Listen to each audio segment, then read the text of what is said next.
What led to this market meltdown? Well, Jim, it was really a variety of factors, a perfect storm, if you will. The bell has just rung, ending one of the wildest days that we've seen on Wall Street in, frankly, more than a year. The measure of volatility, the VIX, has more than doubled today. That really shows that we're entering a new chapter here. But it really started from the early part of the trading session. The Dow dipped more than 350 points. Then at lunchtime, it almost came back into the positive, and now we see what has happened at the close of the day. So, you know, the jobs report was out on Friday. That was one of the factors, perversely, because it was very good. 200,000 jobs were added in January, and wage growth was at its highest since 2009. But that has led traders to really start to worry about inflation and whether the Fed might move in and start to hike interest rates faster than they had originally expected. That could eat into corporate earnings. The other big unknown here is what's going on in the bond market. 10-year bond yields on U.S. Treasuries are up at 4-year highs right now. And that is leading some to be concerned that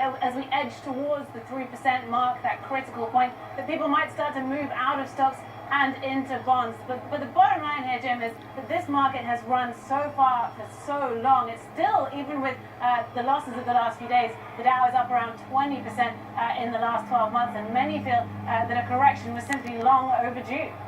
Claire Sebastian there at the stock market for us. For more now, I'm joined by CNN Global economic analyst Rana Foroohar. Rana, you heard the talk there. The interest rates rising makes money more expensive, never good for a stock market. Is it as simple as that?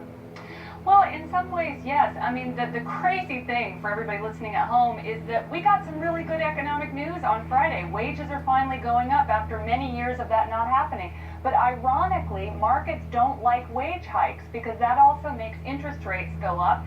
And when interest rates go up, the markets go down. That's typically what happens. The big question is, how long is this going to last? How big is it going to be? There's a lot of people, I'm one of them, that have been saying, hey, you know, Wall Street and Main Street have been disconnected for a number of years now. We need a correction. It's natural. The underlying economy is still pretty strong. The question is this going to turn into more of a panic? Are people going to, as they see their 401ks potentially going way down, are they going to start to say, oh my gosh, we're going to pull back from spending? Is it going to become a behavioral shift that then has bigger fallout in the rest of the economy? We've just confirmed there that in terms of points, today the largest point drop in history, but just to be clear here, percentage-wise, 4.6%, that's a big percent, but there have been many days where bigger, 1987, 25% of the market dropped, so points can be somewhat misleading. You've heard the president, Rana, as I have, tout the better business climate here in the U.S. since he took office, the Republicans' tax reform plan, fewer regulations, etc. That's not enough to hold off issues like interest rates, etc., or a correction?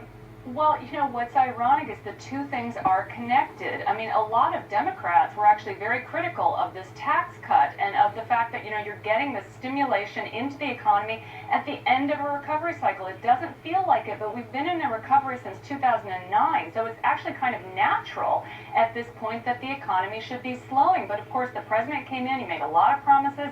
He wanted to bolster that economy. He, of course, wants the economy and the markets to be strong through the midterm elections so the Republicans can hold Congress. All that meant that the Republicans, through their tax cut, have thrown a little bit of kerosene onto the fire of the economy. Some people are worried that that's now backfiring, that maybe growth is happening too fast, interest rates could get hiked, and that makes the party start going the opposite direction. It's a very tricky calculus. These are nervous times for anybody who has a retirement account. As they watch a market like this, people at home, I'm not telling you to recommend them economic or rather investment advice here, but how should folks at home read this?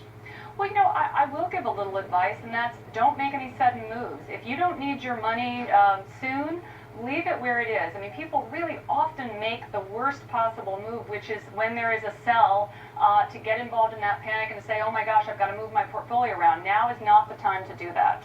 Rana Foroohar, thank you for the sage advice from Wall Street to another wild political day.